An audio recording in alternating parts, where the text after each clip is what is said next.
And thank you all for coming to listen to the conversation.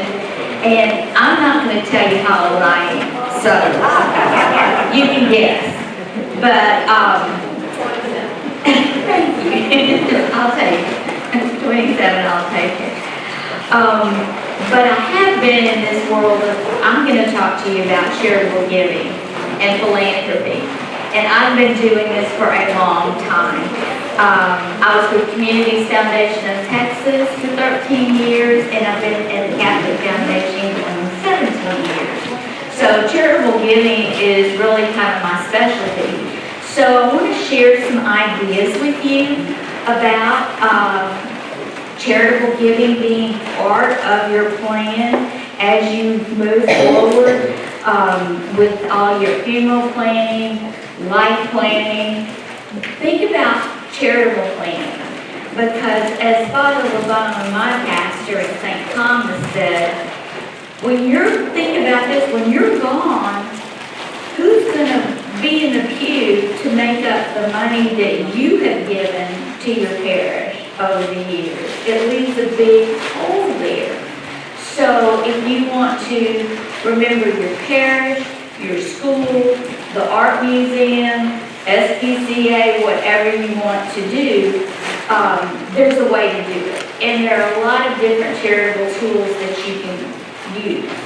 So what I would say, what is your legacy? What's your legacy going to be? A legacy is a gift or something you leave behind. Either whether it's tangible or whether it's a mission that you've been doing or something that you have accomplished during your life, and you're leaving a legacy for somebody to follow you in that area. But let's see. In charitable giving too, what you can do, you can plan this, and there are different ways to do it. And you'll hear from the pulpit, from the United Way, from your school, all about a planned gift. So what is planned giving? A planned giving is when you plan for your charity using charitable tools to make that happen now or after you're gone. And there are a lot of different avenues that you can do that and create your estate plan. I'm going to talk to you from a different point of view. It's different than writing a check. You can write a check and mail it in. You can leave X amount of dollars or a percentage of your estate to a charity. Let's see here. There we go. What was I saying? Michael, you got me off. Thank you, Michael. Okay, so you can do that. You can write a check. You can leave a gifted through your will that some charity or your church or your school, your alma mater is going to get a lump sum of money. But what I would like to suggest to you is to think about endowment. Endowment is something that money that you leave, that is invested, and it grows over time, and the charity gets a percentage out of that endowment each year in your name. So your legacy doing that is living on. And I have found that when churches and schools and universities get money that way, like a distribution in an annual gift, they tend to spend it more wisely than if they inherit one huge lump sum of money from an individual or a family. And that's just the way we've done it through the years. And I'm going to tell you a few stories in what I have run across in my career, and especially at the Catholic Foundation.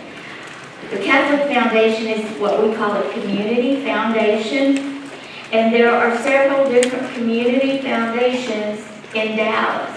And a community foundation is a foundation that consists of a consortium of donor-advised and designated funds or charitable trusts, and it's ruled by a outside board of trustees made up of people within the community, and they do all the fiduciary responsibility. So there's Catholic Foundation, there's the Dallas Foundation, Communities Foundation of Texas, the Jewish Foundation, and Dallas Women's Foundation. And so all of us do the same thing, but ours is geared more towards a Catholic bent because most of our donors are Catholic and they leave a lot of their money to Catholic organizations. However, if you create something at the Catholic Foundation, you can grant money or make distributions from a fund you create to organizations that are Catholic or non-Catholic, as long as they're not against teachings of the church, like Planned Parenthood or something like that. And you can make distributions all over the country, so it doesn't have to just be here. You're not constrained to just the Dallas area. And one of the donors that we have had for many years, and I don't know if you all remember Monsignor John Kozinski. He was a pastor at St. Thomas for 37 years. He was the first pastor, and he continued to live there until he died. But he was passionate about serving Catholic elderly. So Monsignor created a fund, and when I say a fund, what I'm talking about is think of it as a charitable checking account or savings account that's going to distribute money out over time. And so he established a fund at the Catholic Foundation and through his will. And he named it in honor of his parents. And it's for, the purpose of it is to maintain or build Catholic nursing homes for the elderly within the Diocese of Dallas.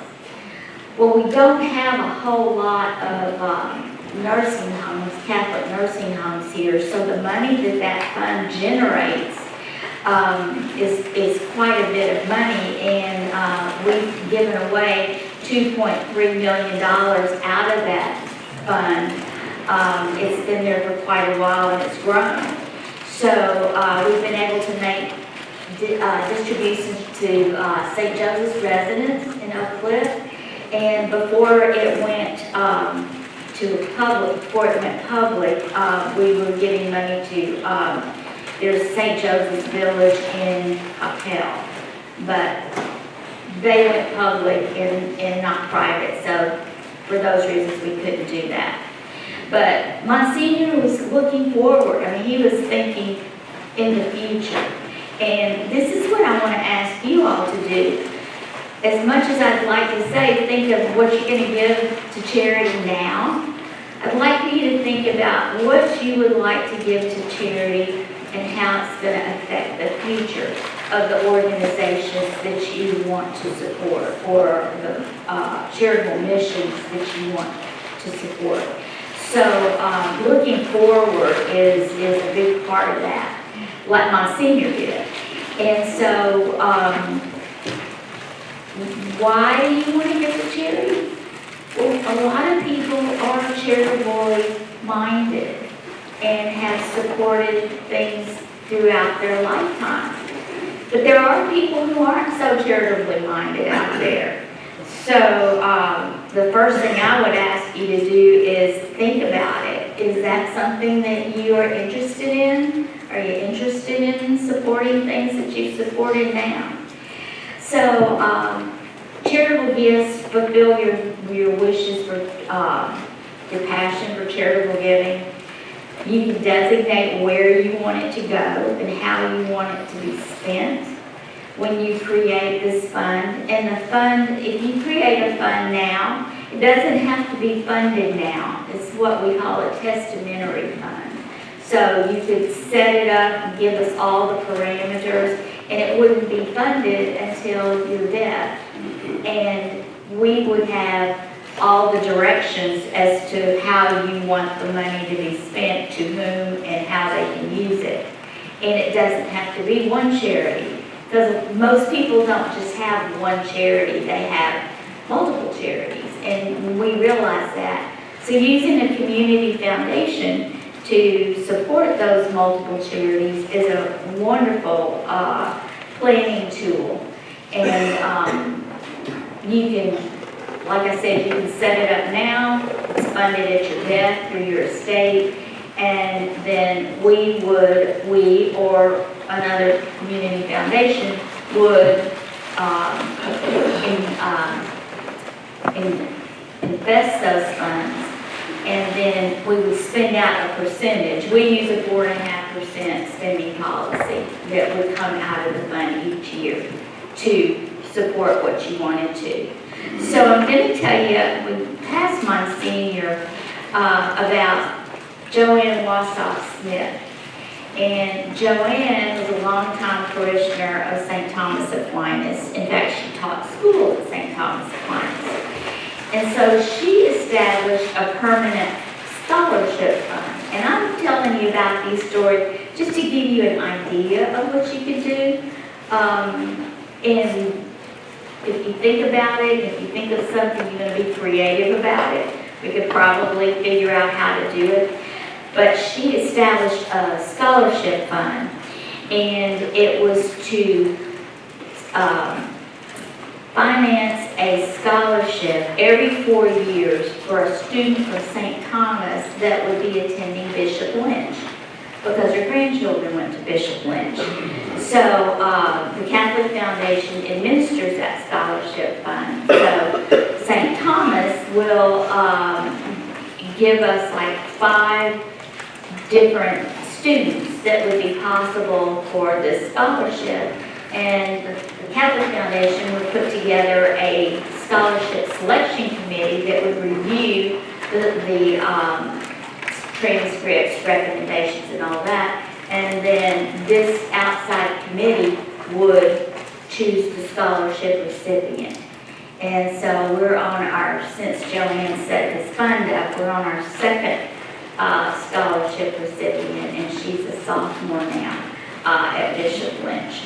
So that meant a lot to Joanne, and she entrusted the money and the process to the Catholic Foundation, which was wonderful.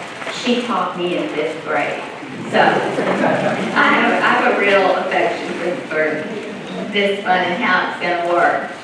So what can you give? You can give money from cash, brokerage accounts, retirement plans, insurance policies, homes, real estate, mineral interest, artwork, intellectual property, closely held stock. We are partnership interests. We've been dealing a lot lately with closely held stock from people who have companies and want to gift that stock to the foundation. So that can get kind of technical, but we do have that ability to do that. So right now, here we go. Current gifts to charity, you can give cash or stock, or you can use what we call a donor advised fund. And a donor advised fund is a charitable giving tool where you make a gift to the foundation and create this fund. And if you'll think of it like a charitable checking account, the money you get the tax deduction when you give the money, but you can take your time about advising where that money goes. So you don't have to put it in there and say, I want it out, I want it to go to St. Thomas next week. You can say, you can recommend to the foundation to distribute X amount of dollars next week. I want to send the symphony of a gift 2 months from now. You can pace it out and use it like I said, like a charitable checking account. Another man that, I don't know if you remember the Wilkins Trump Company that was downtown for many, many years. It was a family business. And Edwin was the last of his family, Edwin Wilkins, and he was not married, had no children, and he was a daily communicant at St. Monica, excuse me. He put out the hymn books, he put out the host, he did everything. He loved St. Monica. So what he wanted to do, because he had no heirs, was to create a fund at Catholic Foundation by leaving his whole estate, his house, and stock and cash that he had to the Catholic Foundation for the benefit of St. Monica. So every quarter, St. Monica gets a distribution from Edwin's fund in perpetuity. So that fund's been invested and it's grown, and the more it grows, the more it'll have to distribute. So St. Monica, I know they miss Edwin, but he provided for them. So that's great, and I knew Edwin as well. He was a very sweet man. We talked about donor advised funds, and let's talk about a will. You need a will. Everybody needs a will, and I'm sure Mike will cover this. But if you die without a will, the state is going to distribute your assets, and it might not be like how you wanted it spent. So I really would encourage you to have a will, and if you have a will, go back and revisit it at least every 3 to 5 years, because things change, life circumstances change, the law changes. So do that. Put that on your list of things to do, along with cemetery planning and all. If you create this fund at the Catholic Foundation or any of the other community foundations, as long as you're living, you can change who you want those beneficiaries to be. Because the fund that you create is really a roadmap for us to know how you want the money distributed after you're gone.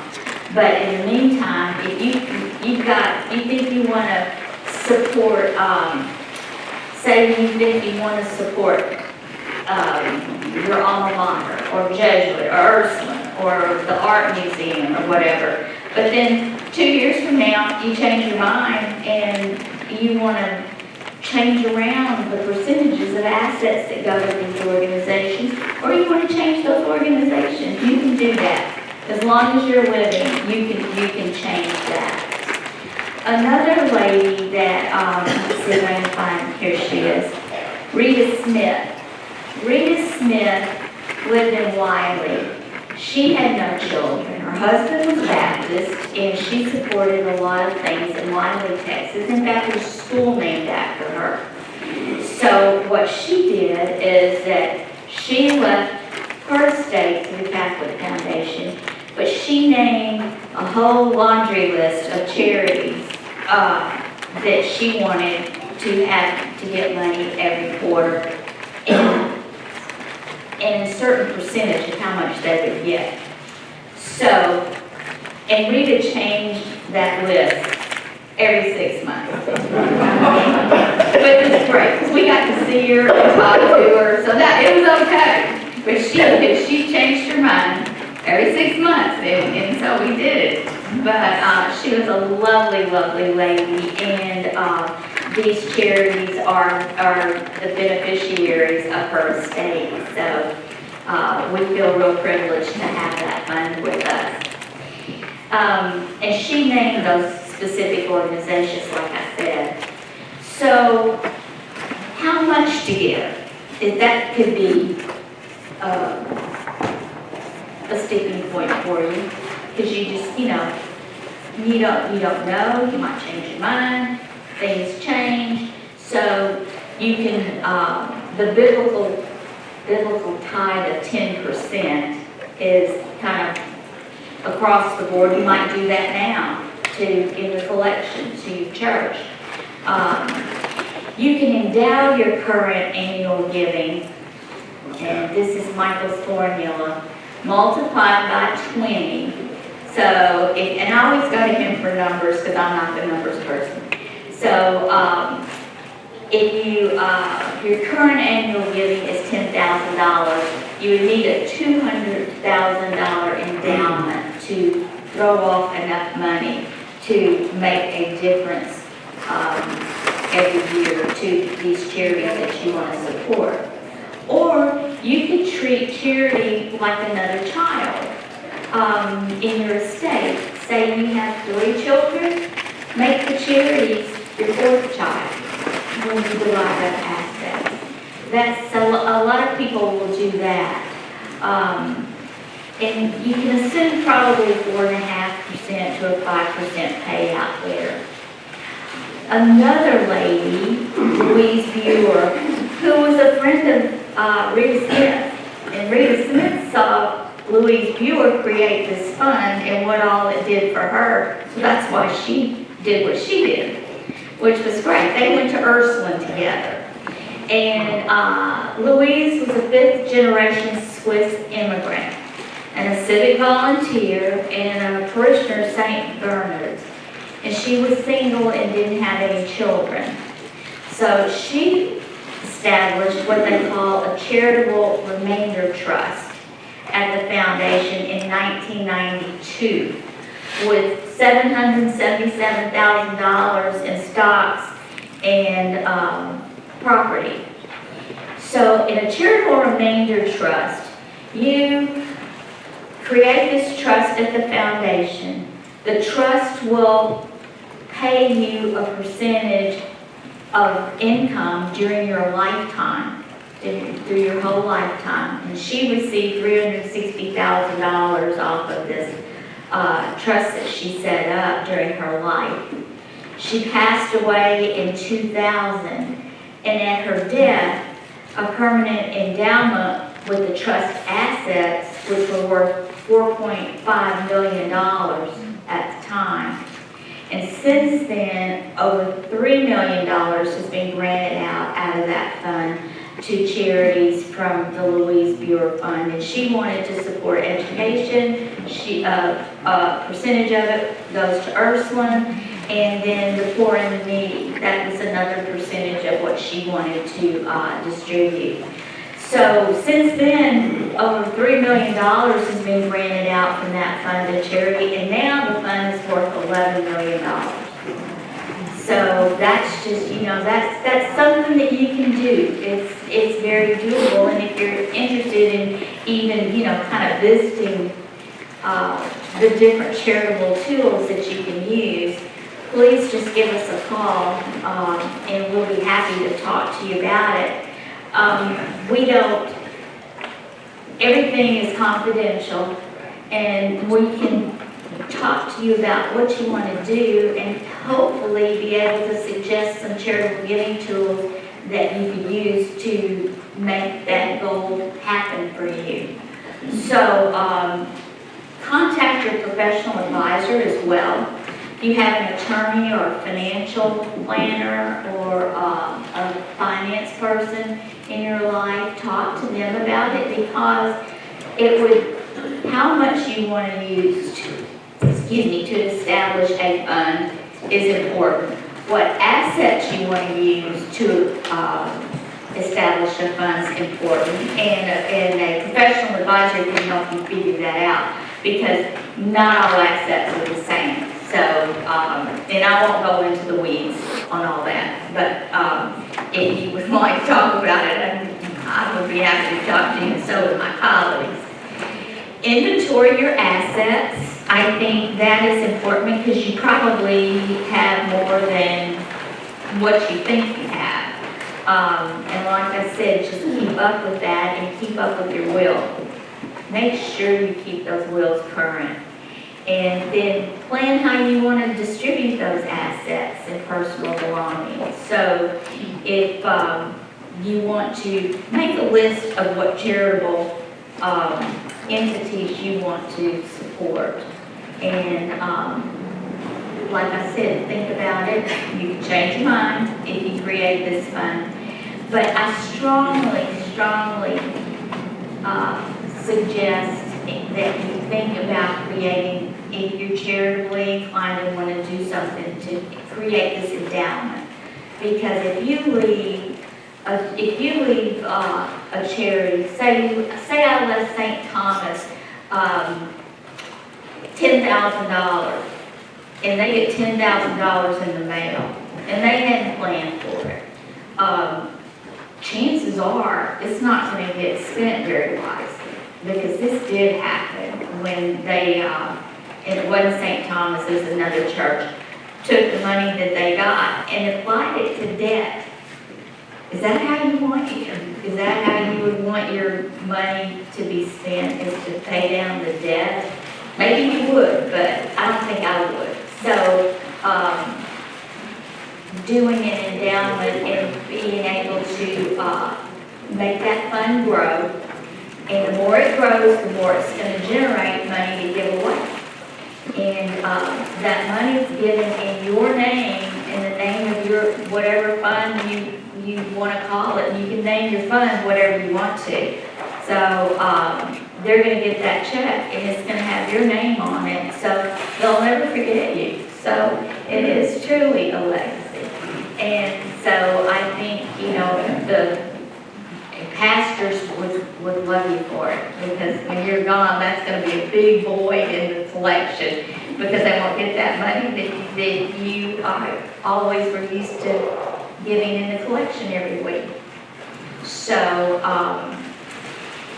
don't hesitate. If you have any questions, don't hesitate to call us. Call me, Dorena, Michael, Elizabeth. It's not here yet, but call any of us, and we'll be happy to talk to you about it and try and explore different opportunities. And like I said before, it's confidential and there's no obligation. And if you want to go to one of the other community foundations, we'd be happy to introduce you to the folks over there too. So, because like I said, there are several in town, but the Catholic Foundation is geared more towards Catholic. So I'll take some questions and try and answer them. Or you can answer. Well, yeah, I was just curious about the example you used with Edwin wanted money to go to St. Monica. So he goes to Catholic Foundation to, if there are individual areas like Catholic endowment funds, people have benefits to St. Monica and stipulated that only so much of this assets can be distributed each year, I mean, rather than go through the Catholic Foundation? That's a good question. He asked, could, instead of going through the Catholic Foundation, could you give, do any of the parishes have endowment funds that you could give directly to the parish into that endowment fund? And the answer to that is yes. We've been working with a lot of parishes, Michael has, for several years to create for the parishes to guide them on how to create endowment funds and how to remember their donors. And so, several of them have, and then we're working with the diocese to help them create an endowment fund that would be distributed throughout the diocese, but several of the churches have done that. So you can do that if they have one. So it sounds like one of the advantages of the Catholic Foundation is you're a watchdog, you know, basically. Exactly. We're good watchdogs too. And we're good investment. Our investments, we have 5 different pools of investments. We invest in mutual funds, and the different pools are guided towards the asset allocation. So we got that. We got LCG out of Atlanta, which is a financial company that oversees our investments and guides us on what companies to invest in. Because we don't trade stocks every day. got schools, and we rely on the professionals. And then we have an investment committee made up of professional financial folks. And then overseeing that are our trustees, our board of trustees of 21 trustees to watch over them. So you've got all these layers of protection, we call it. And one of the biggest things that's an advantage is you've got continuity with the program, with the plan, and with the people. Like I said, I've been there 17 years, Michael's been there 28 years. We've got Carol McDonald, our CFO, has been there 30 years. We've got a lot of continuity going on. So it's helpful because finance councils at churches change. Finance councils at schools and universities change. So you've got different people having different ideas rolling through. So it is an advantage, I think. That's a long-winded answer to your question. Sorry. Anybody else?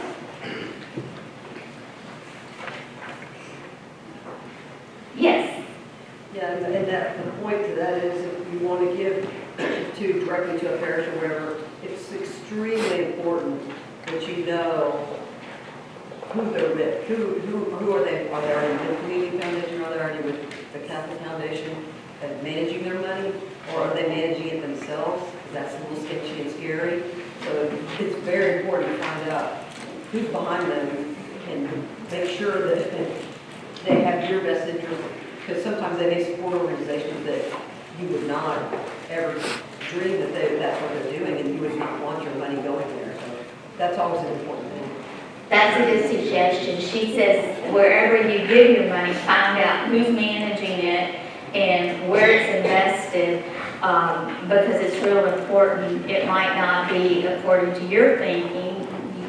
Your lines of thinking may not be aligned, so it's a good idea to find that out, especially if you're talking about an estate gift. An estate gift is usually larger than something that you would make an annual, contribution every year, because an estate gift usually is part of your assets, not income. It's usually an asset that comes out of your estate to a charity.